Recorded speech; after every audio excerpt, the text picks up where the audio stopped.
ഉണ്ട്. ഓക്കെ, ഇനി നമുക്ക് നെക്സ്റ്റ് നോക്കാം. The following is the profit and loss account of Mr. Varghese Abraham, sole trader. You are required to compute his income from business as well as his total income. ഇത് പറഞ്ഞാണോ, ഇത് discuss ചെയ്താണോ? അത് പറഞ്ഞു ഏതൊക്കെ വരുന്നത്. Okay, നമ്മൾ പറഞ്ഞിട്ടുണ്ടായിരുന്നു tax. Okay, ഏതൊക്കെ നമുക്ക് ഡിഡക്റ്റ് ചെയ്യണം, ഏതൊക്കെ ഡിഡക്റ്റ് ചെയ്യാൻ പറ്റില്ല എന്നുള്ളതൊക്കെ അല്ലേ, ഇതും പറഞ്ഞതാണ്. സോ ഇനി നെക്സ്റ്റിലോട്ട് പോവാം. ഓക്കെ, ഇത് ഇപ്പോൾ കഴിഞ്ഞ 2-3 പ്രോബ്ലംസ്, ഈ പറഞ്ഞ പ്രോബ്ലംസൊക്കെ നമുക്കറിയാം. ഈ head income from business and gain അല്ലേ, ബിസിനസ് ഓർ പ്രൊഫഷൻ ആണ്. ദെൻ ഇതിൽ നമ്മൾ ചെയ്തതൊക്കെ ബിസിനസ്സിൻ്റെ പ്രോബ്ലംസ് ആണ്. ഇനി നെക്സ്റ്റ് നമ്മൾ ഡിസ്കസ് ചെയ്യാൻ പോകുന്നത് പ്രൊഫഷനുമായിട്ട് ബന്ധപ്പെട്ട് വരുന്ന ഒരു പ്രോബ്ലമാണ് കേട്ടോ. പ്രൊഫഷനുമായിട്ട് ബന്ധപ്പെട്ടാണ്.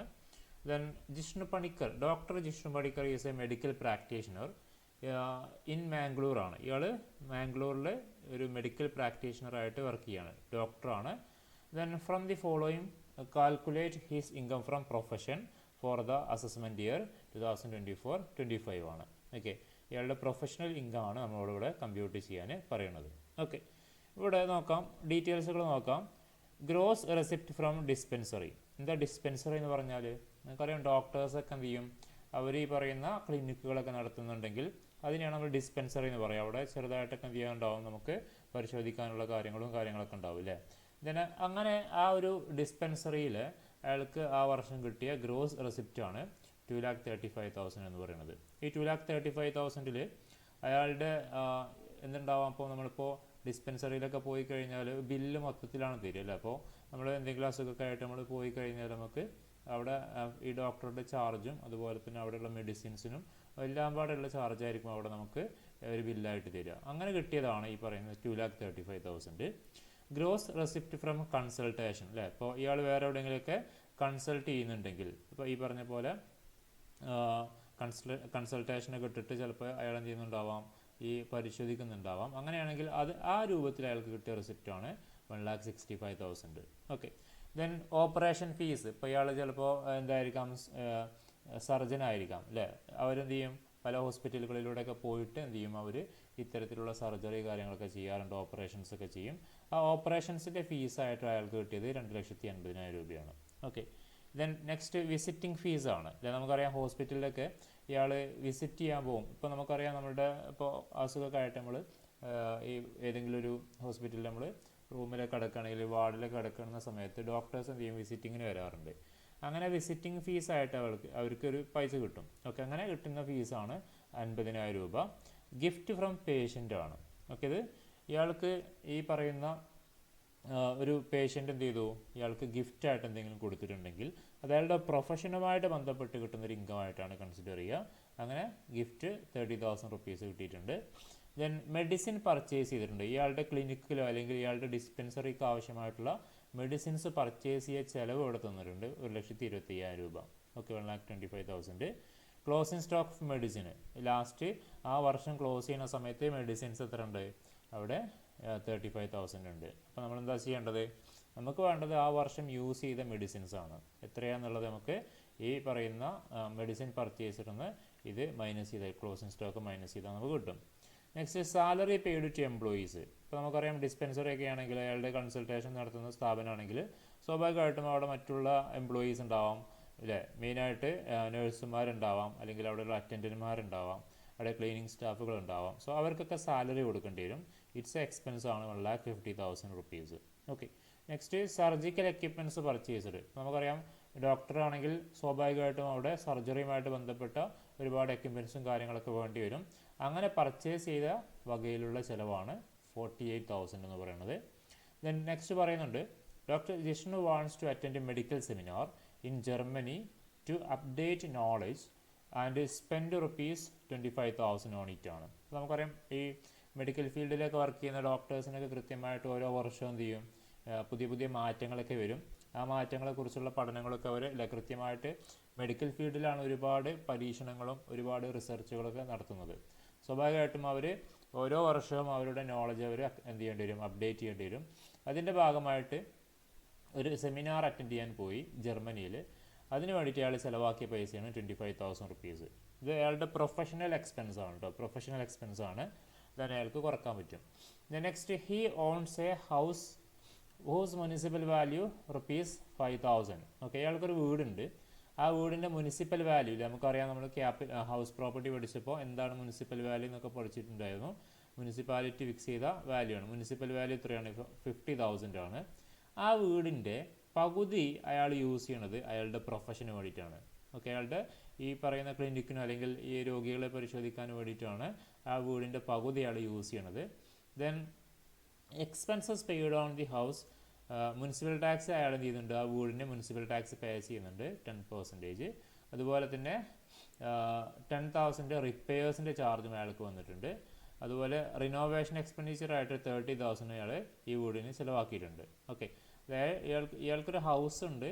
ആ വീട് അയാളുടെ വീടാണ്. അത് അയാൾ പകുതി അയാൾ ഈ പറയുന്ന പ്രൊഫഷന് വേണ്ടി യൂസ് ചെയ്യുന്നു. അങ്ങനെയാണെങ്കിൽ പകുതിയോ അയാളുടെ താമസത്തിന് വേണ്ടിയിട്ട് യൂസ് ചെയ്യുന്നതാവും. ഓക്കെ, ദെൻ അതിന് വേണ്ടിയിട്ട് വന്ന ചിലവുകളാണ് മുനിസിപ്പൽ ടാക്സ് അയാൾ ആ വർഷം ആ വീടിന് 10% എന്ത് ചെയ്തിട്ടുണ്ട്? പേ ചെയ്തിട്ടുണ്ട്.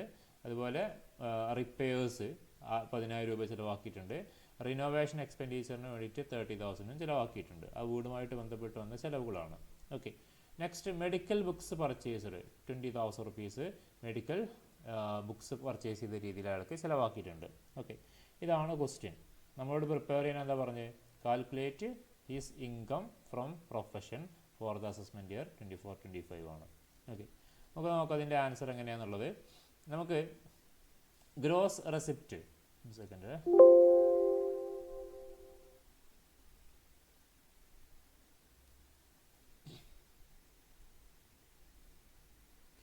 ഈ കിട്ടിയ ഇൻകം ഇയാളുടെ പ്രൊഫഷനുമായിട്ട് ബന്ധപ്പെട്ട് അയാൾക്ക് ലഭിച്ച ഇൻകംസ് ഒക്കെ എന്ത് ചെയ്യുക? നമ്മൾ ആഡ് ചെയ്യുക. ഇപ്പോൾ ഡിസ്പെൻസറിയിൽ നിന്ന് 2,35,000 കിട്ടിയെന്ന് പറഞ്ഞു അല്ലേ. അതുപോലെ കൺസൾട്ടേഷന് നമുക്ക് ഇവിടെ നോക്കിയാൽ മതി. കൺസൾട്ടേഷൻ്റെ ഭാഗമായിട്ട് 1,65,000 കിട്ടിയിട്ടുണ്ട്. ഓപ്പറേഷൻ ഫീസായിട്ട് 2,50,000 കിട്ടിയിട്ടുണ്ട്. Visit fees 50,000, gift from patients 30,000. അങ്ങനെ അയാൾക്ക് ഈ പറയുന്ന ഇയാളുടെ പ്രൊഫഷനുമായിട്ട് ബന്ധപ്പെട്ട് അയാൾക്ക് കിട്ടിയ ടോട്ടൽ എമൗണ്ട് ആണ് 7,30,000. 7,30,000 രൂപയാണ് അയാൾക്ക് കിട്ടിയ വരുമാനം. ഓക്കെ, ഈ വരുമാനം എന്ന് പറഞ്ഞാൽ അയാൾക്ക് സ്വാഭാവികമായിട്ടും ഈ ഒരു ഇൻകം കിട്ടാൻ അയാൾക്ക് അതുമായിട്ട് ബന്ധപ്പെട്ട് ഒരുപാട് എക്സ്പെൻസുകൾ ഉണ്ടാവും. ഇപ്പോൾ നമുക്ക് ബിസിനസ്സിലാണെങ്കിൽ നമുക്ക് പ്രോഫിറ്റ് ആൻഡ് ലോസ് അക്കൗണ്ടിൽ പ്രോഫിറ്റ് കിട്ടും. ആ പ്രോഫിറ്റിൽ നിന്ന് കുറേ എക്സ്പെൻസുകൾ കുറക്കാനൊക്കെ പറ്റും അല്ലേ. അതേപോലെ ഇയാളുടെ പ്രൊഫഷനുമായിട്ട് ബന്ധപ്പെട്ട് വരുന്ന എക്സ്പെൻസുകളൊക്കെ എന്ത് ചെയ്യാം? അയാൾക്ക് കുറക്കാവുന്നതാണ്. സോ എന്ത് ചെയ്യുക? ഈ പറയുന്ന 7,30,000 നിന്ന് ഏതൊക്കെയാണ് എക്സ്പെൻസുകൾ അയാൾക്ക് കുറക്കാൻ പറ്റുക അതൊക്കെ കുറക്കാം. അപ്പോൾ മെഡിസിൻ പർച്ചേസ് ചെയ്തത് വകയിലൊരു ചിലവുണ്ട് 1,25,000. ഓക്കെ, ക്ലോസിംഗ് സ്റ്റോക്ക് ആ വർഷം വാങ്ങിയതാണ് 1,25,000 രൂപയുടെ എന്ത് മെഡിസിൻ പർച്ചേസ് ചെയ്തത് 1,25,000 രൂപയുടെ മെഡിസിൻ വാങ്ങിയിട്ടുണ്ട്. ദെൻ ലാസ്റ്റ് ആ വർഷം ക്ലോസ് ചെയ്യുമ്പോൾ മെഡിസിൻ അവിടെ എത്ര രൂപയുടെ മെഡിസിൻ ബാലൻസ് ഉണ്ട്? 35,000. അതിനർത്ഥം അവരവിടെ ഉപയോഗിച്ച അല്ലെങ്കിൽ അവർക്ക് ചിലവായ മെഡിസിൻ എന്ന് പറഞ്ഞാൽ 90,000 ആണ്. ഡിഫറൻസ് ആണ്. ഇതാണ് അവിടെ വന്ന ചിലവ്. ഓക്കെ, അപ്പോൾ 90,000. ഇനി സാലറി പെയ്ഡ് ടു എംപ്ലോയീസ്. അപ്പോൾ ഈ മെഡിക്കൽ എക്സ്പെൻസ് എന്ന് പറഞ്ഞിട്ട് മെഡിസിൻ എക്സ്പെൻസ് പറഞ്ഞിട്ട് 90,000 ആണ് ആ വർഷം വന്ന എക്സ്പെൻസ് ചിലവാക്കിയത്. Then salary paid to employees 1,50,000 കുറക്കാവുന്ന എക്സ്പെൻസ് ആണ് അല്ലേ. ഈ ക്ലിനിക്കിൽ അല്ലെങ്കിൽ ഡിസ്പെൻസറിയിൽ വർക്ക് ചെയ്യുന്ന ഒരുപാട് എംപ്ലോയീസ് ഉണ്ടെങ്കിൽ അവർക്ക് പൈസ കൊടുക്കേണ്ടി വരും. അത് അയാളുടെ പ്രൊഫഷനുമായിട്ട് ബന്ധപ്പെട്ട് വരുന്ന ചിലവാണ്. അപ്പം എന്ത് ചെയ്യാൻ പറ്റും? ഇത് കുറക്കാം. നെക്സ്റ്റ് സർജിക്കൽ എക്യുപ്മെൻറ്റ്സ് ആണ്. Surgical equipments is A fixed asset ആണ്. നോട്ട് ചെയ്ത് വെച്ചോ, നമുക്കിവിടെ ക്വസ്റ്റിൽ പറഞ്ഞിട്ടുണ്ട് സർജിക്കൽ എക്യുപ്മെൻറ്റ്സ് അയാൾ വാങ്ങിയിട്ടുണ്ട്. Surgical equipments it's A fixed asset ആണ്. ഫിക്സഡ് അസറ്റ് ആകുമ്പോൾ അതിന് ഡിപ്രീസിയേഷൻ ആണ് നമുക്ക് കുറയ്ക്കാൻ പറ്റുക അല്ലേ. നമ്മളിപ്പോൾ നമ്മളുടെ ബിസിനസ് ഇൻകത്തിൽ നമ്മൾ എന്ത് ചെയ്തിട്ടില്ല, അവിടെ നമ്മൾ ഫിക്സഡ് അസറ്റ് പർച്ചേസ് ചെയ്തെന്ന് പറഞ്ഞിട്ട് ഫിക്സഡ് അസറ്റ് നമ്മൾ നെറ്റ് പ്രോഫിറ്റിൽ നിന്ന് കുറച്ചിട്ടില്ല. അതേപോലെ തന്നെയാണ് ഇവിടെ സർജിക്കൽ എക്യുപ്മെൻറ്റ്സ് എന്താണ്? ഫിക്സഡ് അസറ്റ് ആണ്. ഫിക്സഡ് അസറ്റിൻ്റെ ഡിപ്രീസിയേഷൻ എന്ത് ചെയ്യാൻ പറ്റും? നമുക്ക് കുറയ്ക്കാൻ പറ്റും. ഓക്കെ, അപ്പോൾ ഈ സർജിക്കൽ എക്യുപ്മെൻറ്റ്സ് ഒക്കെ ജനറൽ കാറ്റഗറിയിലാണ് വരിക. അതിൻ്റെ പെർസെൻറ്റേജ് ഓഫ് ഡിപ്രീസിയേഷൻ എന്ന് പറഞ്ഞാൽ 15% ആണ്. 15% നമുക്ക് കുറക്കാൻ പറ്റുക. ഇനി നമുക്ക് അടുത്തത് ഡിസ്കസ് ചെയ്യാനുള്ളത് ഡിപ്രീസിയേഷൻ ആണ്. അപ്പോൾ ഡീറ്റെയിൽ ആയിട്ട് പറയാം. ഓക്കെ, ദെൻ അങ്ങനെ 7,200 ആ സർജിക്കൽ എക്യുപ്മെൻറ്റ്സിൻ്റെ വാല്യൂ 48,000 ആണ്. അതിൻ്റെ 15% 7,200 നമുക്ക് കുറക്കാൻ പറ്റും. ഓക്കെ, ഇനി അയാൾ മെഡിക്കൽ സെമിനാറിന് അയാൾ അറ്റൻഡ് ചെയ്യാൻ 25,000 ചിലവാക്കിയിട്ടുണ്ട്. അയാളുടെ പ്രൊഫഷനുമായിട്ട് ബന്ധപ്പെട്ട എക്സ്പെൻസ് ആണ്, അത് അഡ്മിസിബിൾ ആണ്. മെഡിക്കൽ ബുക്ക് ഇല്ലേ, ലാസ്റ്റ് ഇവിടെ ഒരു ഐറ്റം പറഞ്ഞിട്ടുണ്ട് മെഡിക്കൽ ബുക്സ്, അതും അയാളുടെ ഈ പറയുന്ന ഫീൽഡുമായിട്ട് അയാളുടെ ആ ഒരു നോളജ് വർദ്ധിപ്പിക്കാൻ വേണ്ടിയിട്ടാണ് ഇത് വാങ്ങിയിട്ടുള്ളത്. സോ അത് ഫിക്സഡ് അസറ്റായിട്ടാണ് കൺസിഡർ ചെയ്യുക. ബുക്സിൻ്റെ ഡിപ്രീസിയേഷൻ 40% ആണ്. ദെൻ അത് നമുക്ക് കുറക്കാം അല്ലേ. ഇവിടെ എമൗണ്ട് എത്രയാണ്? 20,000 ആണ്. അതിൻ്റെ 40% 8,000 നമുക്ക് അവിടെ അലൗബിൾ ഡിഡക്ഷൻസ് ആണ്, എക്സ്പെൻസ് ആണ്. ഇനി expenses on house used his profession. ഇനി അയാൾക്കൊരു വീടുണ്ടെന്ന് പറഞ്ഞു ഇവിടെ അല്ലേ. അയാളൊരു വീടുണ്ട്, അതിൻ്റെ പകുതി അയാളുടെ പ്രൊഫഷന് വേണ്ടി യൂസ് ചെയ്യുകയാണ്. ദെൻ അങ്ങനെയാണെങ്കിൽ ആ പകുതി, ആ വീടിന് ചിലവ് വന്ന കുറച്ച് പൈസ ചിലവ് വന്നു എന്ന് പറഞ്ഞു അല്ലേ. മുനിസിപ്പൽ ടാക്സ് ആയിട്ട് അയാൾ 10% അടച്ചിട്ടുണ്ട് മുനിസിപ്പൽ വാല്യൂൻ്റെ, അതായത് 50,000-ൻ്റെ 10% മുനിസിപ്പൽ ടാക്സ് അടച്ചിട്ടുണ്ട്. അപ്പോൾ 5,000 അല്ലേ, ആ വീടിന് മൊത്തമായിട്ട് അടച്ചതാണ്. റിപ്പയേഴ്സ് 10,000, അതുപോലെ തന്നെ റിനോവേഷൻ എക്സ്പെൻഡിച്ചർ 30,000. ഇതിൽ നമുക്ക് ഇത് രണ്ടുമാണ് നമുക്ക് കുറക്കാൻ പറ്റുക, റിപ്പയേഴ്സും ഈ പറയുന്ന റിനോവേഷനും. റിപ്പയേഴ്സും മുനിസിപ്പൽ ടാക്സും നമുക്കിവിടെ അഡ്മിസിബിൾ ആയിട്ടുള്ള ഐറ്റംസ്, അത് രണ്ടും നമുക്ക് കുറക്കാം. പക്ഷേ ഫുള്ള് കുറക്കാൻ പറ്റില്ല, കാരണം ഈ വീടിൻ്റെ പകുതി മാത്രമേ അയാൾ പ്രൊഫഷന് വേണ്ടി യൂസ് ചെയ്യുന്നുള്ളൂ. ബാലൻസ് അയാളുടെ സെൽഫ് ഒക്കുപ്പേഷൻ ആണ്. സോ അതുകൊണ്ട് മുനിസിപ്പൽ ടാക്സിൻ്റെ 5%, 10% സെൽഫ് ഒക്കുപ്പേഷൻ ആണ്, ബാലൻസ് മാത്രമേ ബിസിനസ്സിന് വേണ്ടി യൂസ് ചെയ്യുന്നുള്ളൂ, അത് കുറക്കാം. ഈ റിപ്പയേഴ്സ് 10,000 മൊത്തം വീടിന് വേണ്ടിയിട്ട് ചിലവാക്കിയതാണ്, പക്ഷേ പകുതിയെ അയാൾ പ്രൊഫഷന് വേണ്ടി യൂസ് ചെയ്യുന്നുള്ളൂ. അതുകൊണ്ട് പകുതി എന്ത് ചെയ്യാം, അയാൾക്ക് കുറക്കാം. ഓക്കെ, അതാണ് അവിടെ ചെയ്തത്. Expenses on house used for his പ്രൊഫഷനാണ്. മുനിസിപ്പൽ ടാക്സ് 10% ആണ്, പക്ഷേ 10% എന്ന് പറഞ്ഞാൽ മൊത്തം വീടിനാണ്. അങ്ങനെ 5,000 ആണ് മൊത്തം വീടിന് വന്നത്, അതിൻ്റെ പകുതിയാണ് അയാൾ പ്രൊഫഷൻ യൂസ് ചെയ്യുന്നത്. അപ്പോൾ 2,500 നമുക്ക് ആ എക്സ്പെൻസ് കുറക്കാൻ പറ്റുള്ളൂ. ഓക്കെ, നെക്സ്റ്റ് റിപ്പയേഴ്സ് 10,000 ആണ്. ആ 10,000 ആ മൊത്തം വീടിൻ്റെ റിപ്പയേഴ്സിന് വന്ന ചിലവാണ്. അതിലെ പകുതിയെ എന്ത് ചെയ്തിട്ടുള്ളൂ, അയാളുടെ പ്രൊഫഷന് വേണ്ടി യൂസ് ചെയ്തിട്ടുള്ളൂ. സോ അതുകൊണ്ട് 10,000-ൻ്റെ പകുതി 5,000. ഇത് രണ്ടേ നമുക്ക് കുറക്കാൻ പറ്റുള്ളൂ. ഇയാളുടെ പ്രൊഫഷന് ആ വീടുമായിട്ട് ബന്ധപ്പെട്ട് വന്ന എക്സ്പെൻസ് ആണ്. രണ്ടും പാടെ ആഡ് ചെയ്താൽ 7,500. ദെൻ ഈ പറയുന്ന എക്സ്പെൻസുകൾ 90,000, ദെൻ 1,50,000, 7,200, 25,000, 8,000, 7,500. ഇതൊക്കെ പാടെ ആഡ് ചെയ്ത് കഴിഞ്ഞാൽ നമുക്ക് ഇവിടെ കിട്ടും 2,87,700. ഇതാണ് അയാളുടെ പ്രൊഫഷനുമായിട്ട് ബന്ധപ്പെട്ട് വന്ന എക്സ്പെൻസുകളാണ്. അത് അയാളുടെ പ്രൊഫഷണൽ ഇൻകത്തിൽ നിന്ന് എന്ത് ചെയ്യുക, അയാൾക്ക് കുറക്കാൻ പറ്റും. അങ്ങനെ കുറച്ച് കഴിഞ്ഞാൽ അയാൾക്ക് അയാളുടെ ഇൻകം ഫ്രം പ്രൊഫഷണൽ ഇൻകമായിട്ട് 4,42,300 എന്ന് കിട്ടും. ഓക്കെ, ഇതിൽ നമ്മൾ എടുക്കാത്ത ഐറ്റംസ് ഇല്ല, ഒരുവിധം ഇപ്പോൾ എടുക്കാത്തത് ഈ പറയുന്ന റിനോവേഷൻ എക്സ്പെൻഡിച്ചർ മാത്രമേ നമ്മൾ എടുക്കാത്തുള്ളൂ, ബാലൻസ് ഒക്കെ നമ്മൾ എടുത്തിട്ടുണ്ട്. ഓക്കെ, അപ്പോൾ ഇതൊക്കെ നമുക്ക് എന്താണ് എടുക്കാവുന്ന അല്ലെങ്കിൽ കുറക്കാവുന്ന എക്സ്പെൻസുകളാണ്. ദെൻ മറ്റുള്ളതൊക്കെ പറഞ്ഞത് ഇൻകംസ് ആണ്, ഇതുവരെ പറഞ്ഞതൊക്കെ ഇൻകംസും ആണ്. ഓക്കെ, മനസ്സിലായെന്ന് വിചാരിക്കുന്നു. അടുത്ത ക്വസ്റ്റ്യനിലോട്ട് പോവാണ്, അടുത്ത ടോപ്പിക്കിലോട്ട് പോവാണ്. ഇനി ഡിപ്രീസിയേഷൻ ആണ്.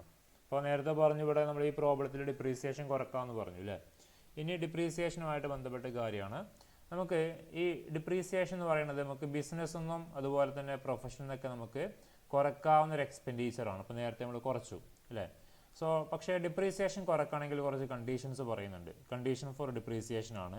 അതിൽ ഒന്നാമത്തെ കണ്ടീഷൻ ശ്രദ്ധിച്ചോ, depreciation is allowed only on capital asset ആണ്. നമുക്കറിയാം രണ്ട് രീതിയിലുള്ള അസറ്റുകളുണ്ട്, ക്യാപിറ്റൽ അസറ്റും ഉണ്ട്, കറണ്ട് അസറ്റും ഉണ്ട് അല്ലേ. ലോങ് ടേം അസറ്റും അതുപോലെ തന്നെ കറണ്ട് അസറ്റും. ദെൻ അതിൽ കറണ്ട് അസറ്റിന് എന്ത് ചെയ്യാൻ പറ്റില്ല, ഡിപ്രീസിയേഷൻ കുറക്കാൻ പറ്റില്ല. നമുക്ക് ക്യാപിറ്റൽ അസറ്റിൻ്റെ ഡിപ്രീസിയേഷൻ മാത്രമേ നമുക്ക് എടുക്കാൻ പറ്റുള്ളൂ. ഒന്നാമത്തതാണ് ഇൻകം ടാക്സിൽ നമുക്ക് കുറക്കാം, ബിസിനസ് ഇൻകത്തിൽ നിന്ന് അല്ലെങ്കിൽ പ്രൊഫഷണൽ ഇൻകത്തിൽ നിന്ന് കുറക്കാൻ പറ്റുന്ന ഒരു പ്രധാനപ്പെട്ട ഒരു എക്സ്പെൻഡിച്ചറാണ് ഈ പറയുന്ന ഡിപ്രീസിയേഷൻ. അത് കണ്ടീഷൻസിൽ ഒന്നാമത്തത് ക്യാപിറ്റൽ അസറ്റിന് മാത്രമേ ഡിപ്രീസിയേഷൻ കുറക്കാൻ പറ്റുള്ളൂ. രണ്ടാമത്തത് asset must be owned wholly or partially by the assessee ആണ്. ഇപ്പോൾ ഒരു ഡോക്ടറാണെങ്കിൽ ആ ഡോക്ടറുടെ പേരിലുള്ള അസറ്റ് ആയിരിക്കണം, ക്യാപിറ്റൽ അസറ്റ് ആയിരിക്കണം. ഇനി അതല്ല ബിസിനസ് ആണെങ്കിൽ ആ ബിസിനസ്സുകാരൻ്റെ ഓണർഷിപ്പിലുള്ള അല്ലെങ്കിൽ അയാളുടെ പേരിലുള്ള അസറ്റ് ആയിരിക്കണം. സോ അത് മൊത്തമായിട്ടോ ഭാഗികമായിട്ടോ ഈ പറയുന്ന അസസിയുടെ പേരിൽ തന്നെ ആയിരിക്കണം, അല്ലെങ്കിൽ ഓൺ ചെയ്യണത് അയാൾ തന്നെയാണെങ്കിൽ മാത്രമാണ് എന്ത് ചെയ്യാൻ പറ്റുള്ളൂ, നമുക്ക് ഡിപ്രീസിയേഷൻ കുറക്കാൻ പറ്റുള്ളൂ. നെക്സ്റ്റ് പറയുന്നത് മൂന്നാമത്തെ case, asset should be used for the purpose of business or പ്രൊഫഷനാണ്. ഈ അസറ്റ് ഇപ്പോൾ എക്സാമ്പിളായിട്ട് പറയുകയാണെങ്കിൽ എനിക്കൊരു ബിസിനസ് ഉണ്ട്, ദെൻ അതുപോലെ തന്നെ എൻ്റെ പേരിലൊരു അസറ്റും ഉണ്ട്. ഓക്കെ, ആ അസറ്റ് ഞാൻ എന്ത് ചെയ്യുന്നില്ല, ബിസിനസ്സിന് വേണ്ടിയിട്ട് ഉപയോഗിക്കുന്നില്ല. പക്ഷേ ആ അസറ്റിൻ്റെ ഡിപ്രീസിയേഷൻ ഞാൻ എന്ത് ചെയ്യാണ്, എൻ്റെ ബിസിനസ് ഇൻകത്തിൽ നിന്ന് കുറക്കുകയാണ്, എക്സ്പെൻസായിട്ട് കുറക്കുകയാണ്. അത് പറ്റില്ല. ഓക്കെ, അപ്പോൾ അസറ്റ് ഈ പറയുന്ന ബിസിനസ്സിനോ പ്രൊഫഷനോ വേണ്ടിയിട്ട് യൂസ് ചെയ്യുകയും വേണം. ഒന്നാമത് ക്യാപിറ്റൽ അസറ്റ് ആവണം, രണ്ടാമത് അത് ഓൺ ചെയ്യുന്നത് അസസി ആയിരിക്കണം, ഹോളി അല്ലെങ്കിൽ പാർഷ്യലി. മൂന്നാമത്തെ പറയുന്നത് അത് ഈ പറയുന്ന ബിസിനസ്സിനോ പ്രൊഫഷനോ വേണ്ടിയിട്ട് അത് യൂസ് ചെയ്യണം. ഓക്കെ, ഇനി ഈ അസറ്റ് നമ്മൾ പർച്ചേസ് ചെയ്ത് ഒരു വർഷത്തിൽ അല്ലേ, ഇപ്പം നമുക്കറിയാം 365 ദിവസമാണ്. അസറ്റ് വാങ്ങിയിട്ട് നമ്മൾ 180 ദിവസത്തിൽ കുറവാണ് ആ വർഷം യൂസ് ചെയ്തതെങ്കിൽ നമുക്ക് പകുതി ഡിപ്രീസിയേഷനെ കുറക്കാൻ പറ്റുള്ളൂ. ഓക്കെ, അതാണ് ഇവിടെ പറഞ്ഞത്. If the asset has been purchased and put to use for less than 180 days, നമ്മൾ 180 ദിവസത്തിൽ കുറവാണ് ഈ അസറ്റ് ആ വർഷം നമ്മൾ ഉപയോഗിക്കണമെങ്കിൽ നമുക്ക് only half depreciation is allowed only to that asset. നമുക്ക് ഫുള്ള് കുറക്കാൻ പറ്റില്ല. ഇപ്പോൾ എക്സാമ്പിളായിട്ട് പറയുകയാണെങ്കിൽ നമുക്കറിയാം ഏപ്രിൽ ടു മാർച്ച് 31 ആണ് നമ്മളുടെ വർഷം അല്ലേ, ഫിനാൻഷ്യൽ ഇയർ. എന്ത് ചെയ്തു അറിയോ, നമ്മൾ ഫെബ്രുവരി ആയപ്പോൾ ഫെബ്രുവരിയിൽ എന്ത് ചെയ്തു, ഒരു അസറ്റ് വാങ്ങി. ഫെബ്രുവരി ആയപ്പോൾ ഒരു അസറ്റ് വാങ്ങി. ദെൻ ഫെബ്രുവരി 1-ാം തീയതിയാണ് വാങ്ങിയത്. അങ്ങനെയാണെങ്കിൽ ഫെബ്രുവരി മാർച്ച് 2 മാസമേ അസറ്റ് ആ വർഷം ഉപയോഗിക്കുള്ളൂ അല്ലേ. അതുകൊണ്ട് നമുക്ക് ആ സെറ്റിൻ്റെ ഫുൾ ഡിപ്രീസിയേഷൻ കുറക്കാൻ പറ്റില്ല. അപ്പോൾ മിനിമം 180 ദിവസമെങ്കിലും നമ്മൾ ആ സെറ്റ് ആ വർഷം ഉപയോഗിച്ചാലാണ് നമുക്കതിൻ്റെ ഫുൾ ഡിപ്രീസിയേഷൻ ആ വർഷം കുറക്കാൻ പറ്റുള്ളൂ. മനസ്സിലായല്ലോ? അപ്പോൾ 180 ദിവസത്തിൻ്റെ മുകളിൽ ആ അസറ്റ് ഉപയോഗിച്ചാൽ ഫുൾ ഡിപ്രീസിയേഷൻ ക്ലെയിം ചെയ്യാം. ഇല്ലെങ്കിൽ നമുക്ക് പകുതി മാത്രമേ നമുക്ക് ക്ലെയിം ചെയ്യാൻ പറ്റുള്ളൂ. ഓക്കെ, ഇനി next depreciation is allowed only on return on value മെത്തേഡാണ്. ഓക്കെ, ഡിപ്രീസിയേഷൻ നമുക്ക് 2 രീതിയിൽ കാൽക്കുലേറ്റ് ചെയ്യാം അല്ലേ. ആ 2 മെത്തേഡുകൾ ഓർമ്മ ഉണ്ടോ നിങ്ങൾക്ക്? ഡിപ്രീസിയേഷൻ കാൽക്കുലേറ്റ് ചെയ്യാനുള്ള 2 മെത്തേഡുകൾ ഒന്ന് പറയോ? ഏതൊക്കെയാണ് ഡിപ്രീസിയേഷൻ? നമുക്ക് അക്കൗണ്ടിങ്ങിൽ നമ്മളുടെ അക്കൗണ്ടിങ് സ്റ്റാൻഡേർഡ് പ്രകാരം അല്ലേ 2 മെത്തേഡുകളുണ്ട് ഡിപ്രീസിയേഷൻ കമ്പ്യൂട്ട് ചെയ്യാൻ. ഏതൊക്കെയാണ് 2 മെത്തേഡുകൾ? Written on value, straight line method. 2 method ഉണ്ട്. പക്ഷേ ഇൻകം ടാക്സ് പർപ്പസിന് വേണ്ടിയിട്ട് നമുക്ക് ഡിപ്രീസിയേഷൻ അസറ്റിൻ്റെ കാൽക്കുലേറ്റ് ചെയ്യുകയാണെങ്കിൽ നമ്മളിത് റിട്ടേൺ ഓൺ വാല്യൂ മെത്തേഡിലേ കമ്പ്യൂട്ട് ചെയ്യാൻ പറ്റുള്ളൂ. അത് അറിയുന്നുണ്ടാവില്ലേ? ഇപ്പോൾ 1 ലക്ഷം രൂപയുടെ അസറ്റ് ആണെങ്കിൽ റിട്ടേൺ ഓൺ വാല്യൂ ഇപ്പോൾ 10 വർഷം 1 ലക്ഷം രൂപയുടെ അസറ്റാണ്. ദെൻ ആ അസറ്റിൻ്റെ ലൈഫ് എത്രയാണ്? നമുക്ക് 10 വർഷമാണ് എടുക്കാം. അങ്ങനെയാണെങ്കിൽ ആ സ്ട്രൈറ്റ് ലൈൻ മെത്തേഡ് പ്രകാരമാണെങ്കിൽ എന്താ ചെയ്യുക? 1 ലക്ഷം ഹരിക്കണം 10. യെസ്, ഇയർ കൊണ്ട് നമ്മൾ ഹരിക്കും. 10 കൊണ്ട് ഹരിച്ച് കഴിഞ്ഞാൽ നമുക്ക് അവിടെ എത്ര കിട്ടുക? ഓരോ വർഷവും 10,000 വെച്ചിട്ട് എന്ത് ചെയ്യാൻ പറ്റും? ഡിപ്രീസിയേഷൻ കുറക്കാൻ പറ്റും. എല്ലാ വർഷം ഒരേ എമൗണ്ട് തന്നെയായിരിക്കും ഡിപ്രീസിയേഷനായിട്ട് കുറക്കുക. ഓക്കെ, ദെൻ പകരം നമ്മൾ റിട്ടേൺ ഓൺ വാല്യൂ മെത്തേഡ് ആണെങ്കിലോ ആദ്യത്തെ വർഷം 10,000 കുറച്ചു 10% വിചാരിക്കുക. ഓക്കെ, അങ്ങനെയാകുമ്പോൾ എത്ര വരും? യെസ്, ഡിപ്രീസിയേഷൻ കുറച്ച് വരും അല്ലേ. രണ്ടാമത്തെ വർഷമാകുമ്പോൾ 90,000-ൻ്റെ 10% എടുക്കുക. 90,000-ൻ്റെ 10% പറയുമ്പോൾ നമുക്കവിടെ 9,000 വരും. ദെൻ മൂന്നാമത്തെ വർഷം 81,000-ൻ്റെ 10% അല്ലേ. 81,000-ൻ്റെ 10% പറയുമ്പോൾ 8,700. അങ്ങനെ കുറഞ്ഞ് വരും. അതാണ് റിട്ടേൺ ഓൺ വാല്യൂ മെത്തേഡ് എന്ന് പറയുന്നത്. അപ്പോൾ നമുക്ക് ഇൻകം ടാക്സിൽ ഡിപ്രീസിയേഷൻ അലോ ചെയ്യുന്നത് ഓൺലി റിട്ടേൺ ഓൺ വാല്യൂ മെത്തേഡാണ്. Depreciation is computed on return on value of the block of asset ആണ്. ബ്ലോക്ക് ഓഫ് അസറ്റ് എന്ന് പറഞ്ഞാൽ ഒരേ പെർസെൻറ്റേജ് ഡിപ്രീസിയേഷൻ വരുന്ന അസറ്റുകളെയാണ് ബ്ലോക്ക് ഓഫ് അസറ്റ് എന്ന് പറയുക. ദെൻ ഇനി ബ്ലോക്ക് ഓഫ് അസറ്റ് എന്ന് പറഞ്ഞാൽ ഇതാണ്. Block of asset means group of asset building machinery plant or furniture four which rate of depreciation prescribed under the income tax act will be the same ആണ്. Income tax ആക്ടിൽ പറയുന്ന ഒരേ rate of depreciation വരുന്ന അസറ്റുകളെ നമ്മൾ ഒരുമിച്ച് പറയുന്നതാണ് എന്ത്? Group of അസറ്റുകളെയാണ് നമ്മൾ block of asset എന്ന് പറയുക. അപ്പോൾ ഒരു ബ്ലോക്ക് ഓഫ് അസറ്റിൻ്റെ രൂപത്തിലാണ് എന്ത് ചെയ്യുക? ഡിപ്രീസിയേഷന് ഇൻകം ടാക്സിൽ നമ്മൾ കമ്പ്യൂട്ട് ചെയ്യുക. So these are the main conditions for computing the depreciation ആണ്. നമുക്ക് ഡിപ്രീസിയേഷൻ അലൗഡ് എക്സ്പെൻസ് ആണ്. അത് കുറക്കണമെങ്കിൽ ഈ പറയുന്ന കണ്ടീഷൻസ് ഒക്കെ സാറ്റിസ്ഫൈ ചെയ്താൽ നമുക്ക് ഈ ബിസിനസ് ഇൻകത്തു നിന്നും പ്രൊഫഷണൽ ഇൻകത്തു നിന്നും ഡിപ്രീസിയേഷൻ നമുക്ക് കുറക്കാൻ പറ്റുള്ളൂ. ഓക്കെ, ഇതൊക്കെയാണ് ഡിപ്രീസിയേഷൻ്റെ റേറ്റ്. നോക്കാം നമുക്ക്. Rate of depreciation written on value മെത്തേഡിലാണ് 3 അസറ്റുകളാണുള്ളത്. ഒരു അസറ്റ് എന്ന് പറഞ്ഞാൽ ഇത് കാണാൻ പറ്റുന്നുണ്ടോ നിങ്ങൾക്ക്? ചെറിയ അക്ഷരമായതുകൊണ്ട് കാണാൻ പറ്റുന്നുണ്ടല്ലോ അല്ലേ? വായിക്കാൻ പറ്റുന്നുണ്ടോ? ഇത് ചെറിയൊരു ഇതായി പോയിട്ടുണ്ട്. ഓക്കെ, അപ്പോൾ 1 ബിൽഡിംഗ് ആണ്, 2 പ്ലാന്റ് ആൻഡ് മെഷീനറി ആണ്, 3 ഫർണിച്ചർ ആൻഡ് ഫിക്ചേഴ്സ് ആണ്, 4ാമത്തെ ഇൻടാഞ്ചിബിൾ അസറ്റ് ആണ്. ഓക്കെ, ഇതാണ് 4 കാറ്റഗറി ഓഫ് അസറ്റുകൾ. അതിൽ ബിൽഡിങ്സിന് നമ്മൾ 3ആയിട്ട് കാറ്റഗറൈസ് ചെയ്തിട്ടുണ്ട്. റെസിഡൻഷ്യൽ, താമസിക്കാൻ ഉപയോഗിക്കുന്ന വീട്, അതേഴ്സ്, ടെമ്പററി സ്ട്രക്ചർ. ഓക്കെ, അതിൽ റെസിഡൻഷ്യൽ ആണെങ്കിൽ 5% ആണ്. താമസിക്കാൻ ഉപയോഗിക്കുന്ന ഒരു വീടാണെങ്കിൽ അതിൻ്റെ ഡിപ്രീസിയേഷൻ കുറക്കാൻ പറ്റുക, അല്ലെങ്കിൽ താമസിക്കാൻ വേണ്ടിയിട്ടുള്ള ഒരു ബിൽഡിംഗ് ആണെങ്കിൽ നമുക്ക് കുറക്കാൻ പറ്റുക എത്രയാണ്? 5% ഡിപ്രീസിയേഷൻ ആണ്. ഇനി അതുപോലെ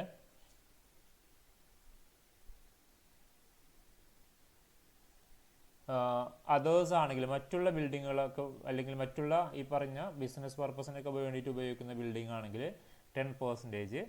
ഇനി ടെമ്പററി സ്ട്രക്ചർ, താൽക്കാലിക അടിസ്ഥാനത്തിലൊക്കെ നമ്മൾ ഉണ്ടാക്കുന്ന ഒരുപാട് ബിൽഡിങ്ങും കാര്യങ്ങളൊക്കെ ഉണ്ടാവും അല്ലേ? അതിന് 40% ആണ് ഡിപ്രീസിയേഷൻ കുറക്കാൻ പറ്റുക. Okay, next plant and machinery. Plant and machinery പല കാറ്റഗറി ഉണ്ട്. ജനറൽ ആയിട്ടുള്ള പ്ലാന്റ് ആൻഡ് മെഷീനറി ആണെങ്കിൽ 15%. അതിലാണ് നമ്മളുടെ സർജിക്കൽ എക്യുപ്മെൻറ്റ്സ് കാര്യങ്ങളൊക്കെ വരിക. അപ്പോൾ ഈ കാറ്റഗറിയിൽ വരാത്തതിനൊക്കെ നമ്മൾ എന്ത് ചെയ്യും? ഈ ജനറൽ കാറ്റഗറിയിലാണ് ഉൾപ്പെടുത്തുക. ഓക്കെ, ഇനി റിന്യൂവബിൾ എനർജി ഡിവൈസുകൾ, അതായത് പ്ലാന്റ് ആൻഡ് മെഷീനറി ഈ റിന്യൂവബിൾ എനർജികളൊക്കെ അല്ലേ നമുക്ക് പിന്നെയും ഉപയോഗിക്കാൻ പറ്റുന്ന എനർജി ഉൽപ്പാദിപ്പിക്കുന്ന ഡിവൈസുകൾ, അങ്ങനെയുള്ള പ്ലാന്റ് ആൻഡ് മെഷീനറീസ് ഒക്കെ 40% ആണ് depreciation. Motor car other than those used business or running അല്ലേ? നമ്മൾ ഈ പറയുന്ന മോട്ടോർ കാർ ആണെങ്കിൽ അതിൻ്റെ 15% ആണ് ഡിപ്രീസിയേഷൻ. ഇനി മോട്ടോർ ബസ്സസ്, മോട്ടോർ ലോറീസ് ഇങ്ങനെയുള്ള വാനുകളൊക്കെ ആണെങ്കിൽ നമുക്ക് വരുന്നത് 30% ആണ്. ഷിപ്പ് നമുക്ക് 20% ആണ്. എയർക്രാഫ്റ്റിന് 40% ആണ്. അതുപോലെ കമ്പ്യൂട്ടർ ആൻഡ് കമ്പ്യൂട്ടർ സോഫ്റ്റ്വെയർ 40% ആണ്. ബുക്സിന് 40% ആണ്. ഇപ്പോൾ നമ്മൾ കഴിഞ്ഞ പ്രോബ്ലത്തിൽ ആ ഡിപ്രീസിയേഷൻ ബുക്കിന് നമ്മൾ കമ്പ്യൂട്ട് ചെയ്ത് 40% ആണ് അല്ലേ? ദെൻ 40% ആണ്. പൊല്യൂഷൻ കൺട്രോൾ എക്യുപ്മെൻസിന് 40%. ഓയിൽ വെല്ല്, എന്താ ഓയിൽ വെല്ല് എന്ന് പറഞ്ഞാൽ എണ്ണക്കിണറുകളാണ് അല്ലേ? ദെൻ അതിന് വരുന്ന ഡിപ്രീസിയേഷൻ 15% ആണ്. പിന്നെ furniture and fixtures other electrical ഫിറ്റിങ്സിനൊക്കെ വരുന്ന 10% ആണ്. ഇതാണ് നമ്മൾ ഈ 10% നിങ്ങൾക്ക് ഓർമ്മ ഉണ്ടോ എവിടെയെങ്കിലും? ഈ 10% ഫർണിച്ചറിൻ്റെ ക്ലാസ്സിൽ എല്ലാ ക്ലാസ്സിലും ഇരുന്നവർക്ക് അറിയുന്നുണ്ടാവും. ഈ ഫർണിച്ചറിൻ്റെ 10% എവിടെയെങ്കിലും നമ്മൾ ഓർമ്മ ഉണ്ടോ? എനിബഡി? റെന്റ് ഫ്രീ അക്കോമഡേഷനിലാണ്. യെസ്, റെന്റ് ഫ്രീ അക്കോമഡേഷനിൽ നമ്മൾ 10% ഓഫ് അല്ലേ? റെന്റ് ഫ്രീ അക്കോമഡേഷൻ ഫർണിഷ്ഡ് ആണെങ്കിലും അൺഫർണിഷ്ഡ് ആണെങ്കിലുള്ള കേസൊക്കെ പറഞ്ഞിട്ടുണ്ടായിരുന്നു. 10% ഫർണിഷ്ഡ് ആണെങ്കിലൊക്കെ പറഞ്ഞിട്ടുണ്ടായിരുന്നു. യെസ്, അത് തന്നെയാണ്. ആ 10% ആണിത് കേട്ടോ.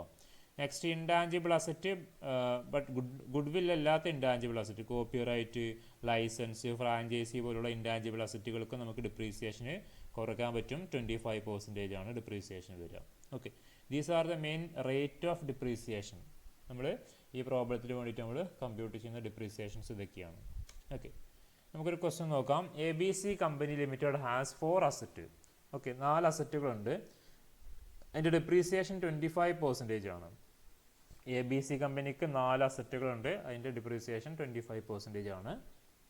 As on 1st April 2023 the value of the asset as per income tax record, അതായത് റിട്ടേൺ ഓൺ വാല്യൂ ആണ്, 1 lakh rupees ആണ്. ഓക്കെ, ഇൻകം ടാക്സ് റെക്കോർഡ് പ്രകാരമുള്ള അസറ്റിൻ്റെ വാല്യൂ എന്ന് പറഞ്ഞാൽ ഇത് റിട്ടേൺ ഓൺ വാല്യൂ ആയിരിക്കും, അങ്ങനെ അസ്യൂം ചെയ്യാം. Okay, then during the year 23-24 company എന്ത് ചെയ്തു? പർച്ചേസ്ഡ് അനദർ അസറ്റ്, അതും 25% ആണ് ഡിപ്രീസിയേഷൻ.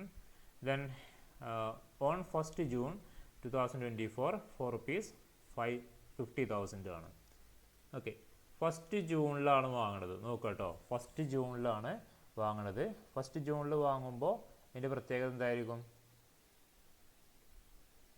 1st ജൂണിൽ വാങ്ങുമ്പോൾ ഒരു വർഷം മുഴുവനായിട്ട് യൂസ് ചെയ്യണില്ല. ഒരു വർഷമല്ല, പക്ഷെ എത്ര ഉണ്ട്? 150 ദിവസത്തിലധികം ഉണ്ടാവില്ലേ 1st ജൂൺ ആകുമ്പോൾ?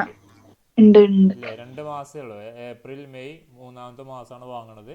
അതിനർത്ഥം നമ്മൾ 150 ദിവസത്തിലധികം അവിടെ ഉപയോഗിക്കുന്നുണ്ട്, 10 മാസം യൂസ് ചെയ്യുന്നുണ്ട്. അപ്പോൾ ഈ പറയുന്ന അസറ്റിന് ഫുൾ ഡിപ്രീസിയേഷൻ നമുക്ക് എടുക്കാം. ആൻഡ് സോൾഡ് എക്സിസ്റ്റിംഗ് അസറ്റ്, നമ്മൾ ആ ഡേറ്റിൽ തന്നെ എന്ത് ചെയ്തു, വേറൊരു അസറ്റ് നമ്മൾ സെയിലും ചെയ്യുന്നുണ്ട്. ഓക്കെ, 25,000. ദെൻ നമ്മളോട് ഇൻകം ടാക്സ് കമ്പ്യൂട്ട് ചെയ്യാനാണ്, ഡിപ്രീസിയേഷൻ കാൽക്കുലേറ്റ് ചെയ്യാനാണ് ക്വസ്റ്റ്യൻ. ഓക്കെ, നോക്കാം. നമുക്ക് ആദ്യം എഴുതേണ്ടത്, നിങ്ങൾ റിട്ടേൺ ഡൗൺ വാല്യൂ ആണ് എഴുതി വെക്കേണ്ടത്. നമുക്ക് എത്രയാണ് അവിടെ അതിൻ്റെ റെക്കോർഡ് പ്രകാരമുള്ള return down value 1 lakh rupees ആണെന്ന് പറഞ്ഞു. ദെൻ 1 lakh എഴുതാം. ഓക്കെ, ദെൻ നമ്മൾ ആ വർഷം വാങ്ങിയ, ആ ജൂണിൽ അസറ്റ് വാങ്ങി എന്ന് പറഞ്ഞില്ലേ, ആ പർച്ചേസ് ചെയ്ത അസറ്റ് എന്ത് ചെയ്യുക, അതിനോട് കൂടി ആഡ് ചെയ്യാം. അപ്പോൾ നമുക്കവിടെ 1,50,000 എന്നുള്ള എമൗണ്ട് കിട്ടും. ടോട്ടൽ അസറ്റ് ഇതായിരിക്കും 1,50,000 rupees. ഓക്കെ, ഇനി നമുക്ക് സെയിൽ ചെയ്ത അസറ്റ് ഉണ്ടോ അല്ലേ, ആ ഡേറ്റ് തന്നെ 25,000 rupees ഒരു അസറ്റ് നമ്മൾ വിറ്റിട്ടുണ്ട്. ദെൻ അത് ഈ പറയുന്ന എമൗണ്ടിൽ നിന്ന് മൈനസ് ചെയ്യുക. അപ്പോൾ നമുക്കിവിടെ എമൗണ്ടായിട്ട് 1,25,000 എന്ന് കിട്ടും. ഇനി ഇതിൻ്റെ മുകളിലാണ് ഡിപ്രീസിയേഷൻ. നമ്മൾ 25%, രണ്ട് അസറ്റിനും, പുതിയ വാങ്ങിയ അസറ്റിനും പഴയ അസറ്റിനൊക്കെ ഒരേ റേറ്റ് ഓഫ് ഡിപ്രീസിയേഷൻ ആണ്. സോ ദെൻ എന്ത് ചെയ്യുക, 25%, ഈ 1,25,000 25% കണ്ടു കഴിഞ്ഞാൽ 31,250 കിട്ടും. ഓക്കെ, ദെൻ ആ ഡിപ്രീസിയേഷൻ മൈനസ് ചെയ്ത് കഴിഞ്ഞാൽ നമുക്ക് കിട്ടുന്ന അസറ്റിൻ്റെ വാല്യൂ ആണ് 93,750 എന്നുള്ള വാല്യൂ. റിട്ടേൺ ഡൗൺ വാല്യൂ ആണ്. Return down value on 31st March 2024 ആണ്. ഓക്കെ, ഇവിടെ ഈ ഫസ്റ്റ് ജൂൺ 2024 അല്ല, 23 ആണ് കേട്ടോ. അത് ഇയർ മാറും, അവിടെ 23 ആണ്.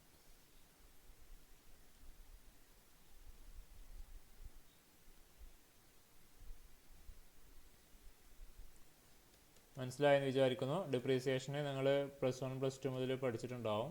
ഇങ്ങനെ തന്നെയാണ് കമ്പ്യൂട്ട് ചെയ്യുക, വേറെ പ്രശ്നങ്ങളൊന്നുമില്ല. ഇനി ഈ അഡീഷണൽ ഡിപ്രീസിയേഷൻ്റെ ഒരു കേസ് വരുന്നുണ്ട്.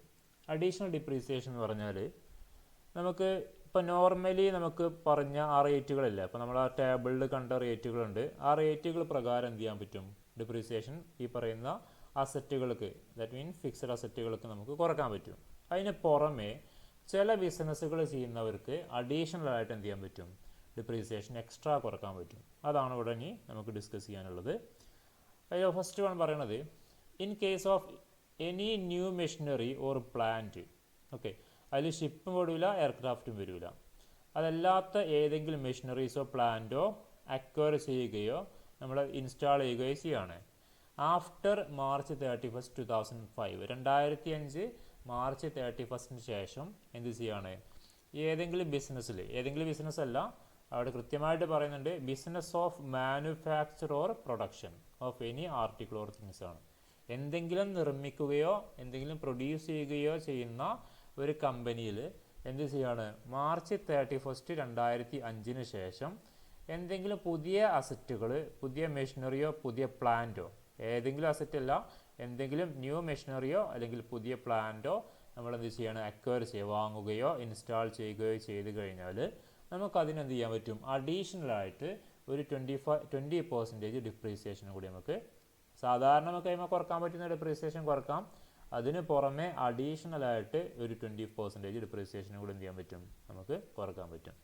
ഓക്കെ, മനസ്സിലായെന്ന് വിചാരിക്കുന്നു. അതായത് 2005 മാർച്ച് 31st ശേഷം എന്തെങ്കിലും പ്രൊഡ്യൂസ് ചെയ്യുന്ന കമ്പനികൾ, എന്തെങ്കിലും മാനുഫാക്ചർ ചെയ്യുന്ന കമ്പനി, എന്തെങ്കിലും നിർമ്മിക്കുന്ന കമ്പനികൾ എന്തെങ്കിലും പുതിയ മെഷീനറിയോ അല്ലെങ്കിൽ പുതിയ പ്ലാന്റോ വാങ്ങുകയാണെങ്കിൽ അവർക്ക് എന്ത് ചെയ്യാൻ പറ്റും, അഡീഷണലായിട്ട് ഒരു 20% ഡിപ്രീസിയേഷനും കൂടെ എന്ത് ചെയ്യാൻ പറ്റും, അത് നമുക്ക് കൊടുക്കാൻ പറ്റും. എന്തിനാണ് ഈ പെർസെൻറ്റേജ് കൊടുക്കണത് അറിയാൻ പറ്റുമോ? അത് ഈ പറയുന്ന മാനുഫാക്ചറിങ് കമ്പനികളെ പ്രൊമോട്ട് ചെയ്യാനും പ്രൊഡക്ഷൻ കമ്പനികളൊക്കെ നമുക്ക് പ്രൊമോട്ട് ചെയ്യാൻ ഗവൺമെൻറ് കൊടുക്കുന്നൊരു ഇളവാണ് അല്ലേ. ഈ മാനുഫാക്ചറിങ് കമ്പനികളൊക്കെ രാജ്യത്ത് വന്നു കഴിഞ്ഞാൽ എന്ത് ചെയ്യുള്ളൂ, അവിടെ കുറേ തൊഴിലവസരങ്ങൾ സൃഷ്ടിക്കുള്ളൂ. സോ അതിലൂടെ നമുക്ക് വികസനങ്ങളൊക്കെ ഉണ്ടാകാൻ പറ്റുള്ളൂ. അപ്പോൾ അതിന് വേണ്ടിയിട്ട് അവരെ അത്തരത്തിലുള്ള ബിസിനസ് ചെയ്യുന്ന ആളുകളെ, എന്തെങ്കിലും നിർമ്മാണ മേഖലയിലോട്ടൊക്കെ ആളുകളെ അട്രാക്റ്റ് ചെയ്യാൻ വേണ്ടിയിട്ട്, പ്രൊമോട്ട് ചെയ്യാൻ വേണ്ടിയിട്ട് നമ്മൾ കൊടുക്കുന്ന ഡിപ്രീസിയേഷനാണത്. അപ്പോൾ ഇത് കിട്ടും. ഇനി ഇതേ ഡിപ്രീസിയേഷൻ തന്നെ 2013-14 ശേഷം നമുക്ക് എന്ത് കിട്ടും, ഈ ഇലക്ട്രിസിറ്റി ജനറേറ്റ് ചെയ്യുകയും, generation and distribution of power അല്ലേ, ഇലക്ട്രിസിറ്റി നമ്മൾ ഉൽപ്പാദിപ്പിക്കുകയും ദെൻ അത് ഡിസ്ട്രിബ്യൂട്ട് ചെയ്യുകയും ചെയ്യുന്ന കമ്പനികൾക്ക് ഇതേ 20% എന്ത് ചെയ്യും അവരുടെ അസറ്റിന്മേ കിട്ടും. അത് 2013-14 ശേഷമാണ് അത് കിട്ടുള്ളൂ. ഏതെങ്കിലും അസസ് എന്ത് ചെയ്യാണ് ഇത്തരത്തിലുള്ള, ഇപ്പോൾ ഞാൻ എന്ത് ചെയ്യാണ്, ഞാനൊരു അസസ് ചെയ്യാന്ന് വിചാരിക്കാം. ദെൻ ഞാൻ എന്ത് ചെയ്തു, കറണ്ട് ഉണ്ടാക്കിയിട്ട് ഞാൻ സപ്ലൈ ചെയ്യണം. ഓക്കെ, അങ്ങനെ ഒരു ബിസിനസ്സാണ് ഞാൻ ചെയ്യണമെന്ന് വിചാരിക്കാം. അങ്ങനെയാണെങ്കിൽ എനിക്ക് എൻ്റെ സാധാരണ ഞാൻ അതിനുപയോഗിക്കുന്ന മെഷീനറീസും അസറ്റുകളൊക്കെ ഉണ്ടാവാം. അതിന് പുറമേ എന്ത് ചെയ്യാൻ പറ്റും, അതിമൊരു ഡിപ്രീസിയേഷൻ എടുക്കാൻ പറ്റും. അതിന് പുറമേ 20% കൂടിയും എന്ത് ചെയ്യാൻ പറ്റും, ഡിപ്രീസിയേഷൻ എടുക്കാം. അതാണ് പറഞ്ഞത് from the assessment year 2013-14 the same പറഞ്ഞാൽ 20% is allowed to assessee engaged in the business of generation and distribution of power. Current ഉൽപ്പാദിപ്പിച്ച് അത് ഡിസ്ട്രിബ്യൂട്ട് ചെയ്യുന്ന ബിസിനസ് ചെയ്യുന്ന ആളുകൾക്ക് അവർ അതിനുപയോഗിക്കുന്ന മെഷീനറീസിനും പ്ലാന്റിനും എന്ത് ചെയ്യാൻ പറ്റും, അഡീഷണൽ 20% ഡിപ്രീസിയേഷനും കൂടി അവർക്ക് കുറക്കാം. ഓക്കെ, നെക്സ്റ്റ് പറയുന്നുണ്ട് ഇതേപോലെ തന്നെ സെയിം 2017-18 ശേഷം ഈ ഒരു ട്രാൻസ്മിഷൻ ഓഫ് പവർ ഇപ്പോൾ ഇവിടെ ഉൽപ്പാദിപ്പിക്കണം, ജനറേഷൻ ആൻഡ് ഡിസ്ട്രിബ്യൂഷൻ എന്നാണ് പറഞ്ഞു അല്ലേ. ഇനി ഇവിടെ ട്രാൻസ്മിഷൻ മാത്രമാണ് ചെയ്യണമെങ്കിൽ, ഇപ്പോൾ ഞാൻ കറണ്ട് ഉൽപ്പാദിപ്പിക്കുന്നില്ല, അത് വിതരണം ചെയ്യുന്നൊരു കമ്പനിയാണ് ഞാൻ ചെയ്യുന്നതെങ്കിൽ അതിനും കിട്ടുമെന്ത് 2017-18 ശേഷം അവിടെ അങ്ങനെയുള്ള ബിസിനസ് ചെയ്യുന്ന അസസികൾക്ക് അവരുടെ അസറ്റിൻ്റെ 20% അഡീഷണൽ ഡിപ്രീസിയേഷൻ അവർക്ക് എന്ത് കിട്ടും. ഓക്കെ, ഇനി where the asset is less than 180 days. ഇപ്പോൾ നേരത്തെ പറഞ്ഞ പ്രൊവിഷനാണ് 180 ദിവസത്തിൽ കുറവാണ് അസറ്റ് ഉപയോഗിക്കണമെങ്കിൽ 20% കിട്ടില്ല, 10% കിട്ടുള്ളൂ. ഹാഫ് ഓഫ് ഡിപ്രീസിയേഷനെ ആ വർഷം അലോ ചെയ്യുള്ളൂ. ഓക്കെ, വെറുതെ അസറ്റ് ഈ പറയുന്ന പുതിയ മെഷീനറി വാങ്ങി അല്ലേ, അല്ലെങ്കിൽ ഈ പറഞ്ഞ ഇത്തരത്തിലുള്ള ബിസിനസ്സുകൾ ചെയ്യുക, generation and distribution of power ചെയ്യുന്ന ആളുകൾ, അവർ വാങ്ങിയ അസറ്റ് ആ വർഷം അവർ 180 ദിവസത്തിൽ കുറവാണ് ഉപയോഗിക്കുന്നതെങ്കിൽ അവർക്ക് പകുതി ഈ അഡീഷണൽ ഡിപ്രീസിയേഷൻ്റെ 20യുടെ പകുതി മാത്രമേ അവർക്ക് എന്ത് ചെയ്യാൻ പറ്റുള്ളൂ, അവർക്ക് കുറക്കാൻ പറ്റുള്ളൂ. ദെൻ ബാലൻസ് പകുതി അടുത്ത വർഷം എന്ത് ചെയ്യാൻ പറ്റും, അവർക്ക് ക്ലെയിം ചെയ്യാം. ദ അഡീഷണൽ ഡിപ്രീസിയേഷൻ അല്ലേ, balance 50% of additional depreciation. That means 10 വർഷം എടുക്കുക, ബാലൻസ് 10% പിന്നത്തെ വർഷം എന്ത് ചെയ്യാൻ പറ്റും, അവർക്ക് കുറക്കാൻ പറ്റും. ഓക്കെ, ദെൻ ഇതാണ് അഡീഷണൽ ഡിപ്രീസിയേഷനുമായിട്ട് ബന്ധപ്പെട്ട് വരുന്ന ഒരു കണ്ടീഷൻ. നമുക്കൊരു ക്വസ്റ്റ്യൻ നോക്കാം. Return on value of block of asset of and plant and machinery. Block of asset plant and machinery ആണ്. 1/4/2023 ആ വർഷം തുടങ്ങുമ്പോൾ 6 ലക്ഷം രൂപയാണ്, അല്ലെങ്കിൽ 6 ലക്ഷം രൂപയുടെ വാല്യൂ ഉള്ള പ്ലാന്റ് ആൻഡ് മെഷീനറിയാണ് ആ കമ്പനിയിലുള്ളത്. Then plant and machinery costing ₹2 lakh was acquired during the previous year. ആ വർഷം എന്ത് ചെയ്തു, അവർ പുതിയൊരു അസറ്റും കൂടി അവർ വാങ്ങി. ഓക്കെ, നമുക്കറിയാം, ഇത് മനസ്സിലാക്കി വെച്ചുകൊണ്ടു. പ്ലാന്റ് ആൻഡ് മെഷീനറി എന്ന് പറഞ്ഞാൽ എന്തിനാ പ്ലാന്റും മെഷീനറി യൂസ് ചെയ്യണത്, എന്തിനാ പ്ലാന്റ് ആൻഡ് മെഷീനറി ഉപയോഗിക്കുക, എന്തിനായിരിക്കും മെഷീനറീസ് എന്തിനാ ഉപയോഗിക്കുക? പ്രൊഡക്ഷനാണ്, എന്തെങ്കിലും പ്രൊഡ്യൂസ് ചെയ്യാനോ അല്ലെങ്കിൽ മാനുഫാക്ചർ ചെയ്യാനോ ഉപയോഗിക്കുക. ഇവിടെ നമ്മൾ ഈ പറഞ്ഞ കേസ് ഉണ്ടോ, ഇവിടെ മാനുഫാക്ചർ ഓർ പ്രൊഡക്ഷൻ, അതിന് വേണ്ടിയിട്ടാണ് മെഷീനറീസ് യൂസ് ചെയ്യുള്ളൂ. അതൊന്ന് ആദ്യം മനസ്സിലാക്കി വെച്ചാൽ മതി. നമ്മൾ പ്ലാന്റ് ആൻഡ് മെഷീനറീസ് യൂസ് ചെയ്യുക എന്തെങ്കിലും പുതിയ കാര്യങ്ങൾ നിർമ്മിക്കാനോ അല്ലെ പുതിയ പ്രൊഡക്റ്റുകൾ നിർമ്മിക്കാനോ അല്ലെങ്കിൽ അത് മാനുഫാക്ചർ ചെയ്യാനോ വേണ്ടിയിട്ടാണ് നമ്മൾ എന്ത് ചെയ്യുക, പ്ലാന്റ് ആൻഡ് മെഷീനറി ഉപയോഗിക്കുക. ഈ കമ്പനിക്ക് 1/4/2023 ആയപ്പോൾ നിലവിൽ അവരുടെ ബുക്സ് ഓഫ് റെക്കോർഡ്സിൽ 6 ലക്ഷം രൂപയുടെ അസറ്റ് ഉണ്ട്. ഈ അസറ്റ് എന്ന് വാങ്ങിയതെന്ന് പറഞ്ഞിട്ടില്ല. ഓക്കെ, ഈ 6 ലക്ഷം രൂപയുടെ അസറ്റ് എന്ന് വാങ്ങിയെന്ന് പറഞ്ഞിട്ടില്ല. പക്ഷേ ആ വർഷം, അതായത് 2023 ഇത് ഈ പറയുന്ന 6 ലക്ഷം രൂപയുടെ അസറ്റ് ചിലപ്പോൾ 2000-ലോ അല്ലെങ്കിൽ എന്നോ വാങ്ങിയതായിരിക്കാം.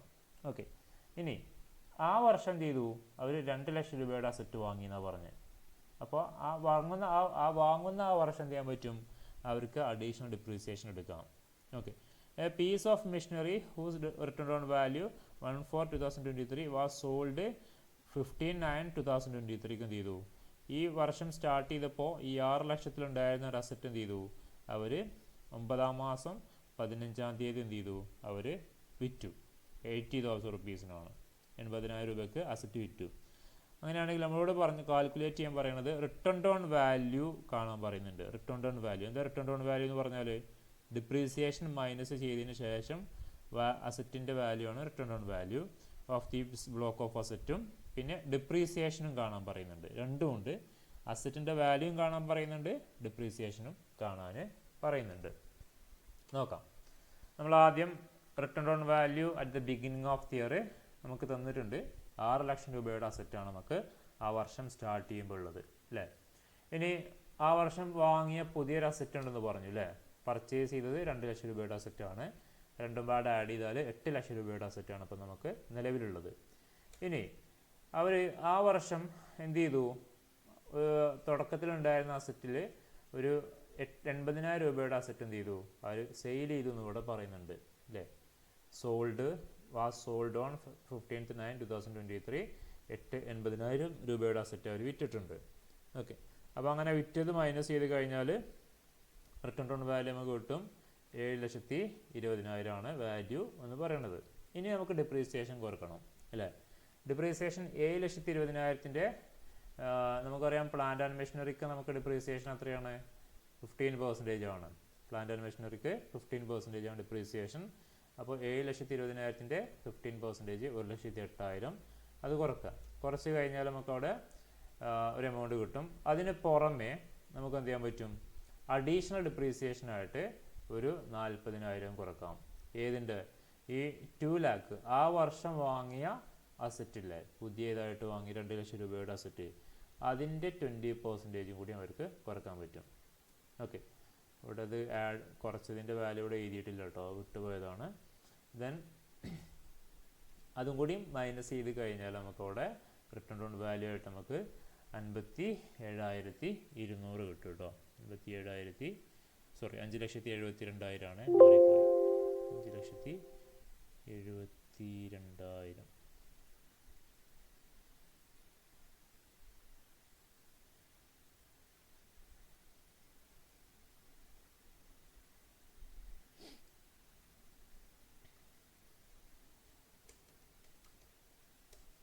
രണ്ട് അഡീഷണൽ ഡിപ്രീസിയേഷൻ 20% കൂടി ഇവിടെ എടുക്കാൻ പറ്റും. അതും കൂടി മൈനസ് ചെയ്ത് കഴിഞ്ഞാൽ നമുക്കവിടെ ടോട്ടൽ വാല്യൂ, ഇവിടെ റിട്ടേൺ ഓൺ വാല്യൂ 5,72,000 കിട്ടി.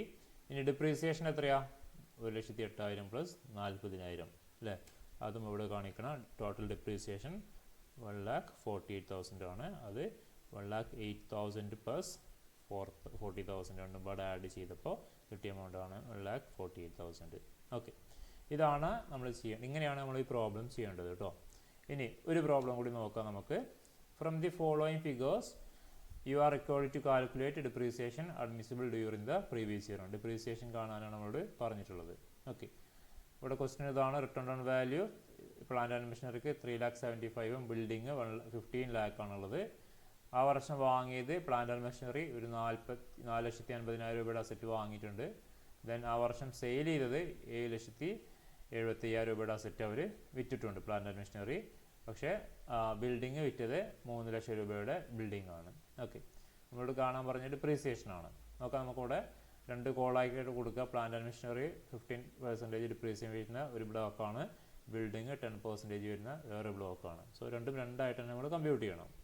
റിട്ടേൺ ഓൺ വാല്യൂ നമുക്കിവിടെ തുടക്കത്തിൽ 3,70,000 ആണ്, രണ്ടും ഇവിടെ കാണിച്ചിട്ടുണ്ട്. ആ വർഷം വാങ്ങിയത് പ്ലാന്റ് ആൻഡ് മെഷീനറി 4,50,000 രൂപയുടെ വാങ്ങിയിട്ടുണ്ട്. പക്ഷെ ഇവിടെ നില്ലാണ്, വാങ്ങിയിട്ടില്ല. രണ്ടും പാടെ ആഡ് ചെയ്ത് കഴിഞ്ഞാൽ 8,20,000, മറ്റേത് 15 ലക്ഷം തന്നെ.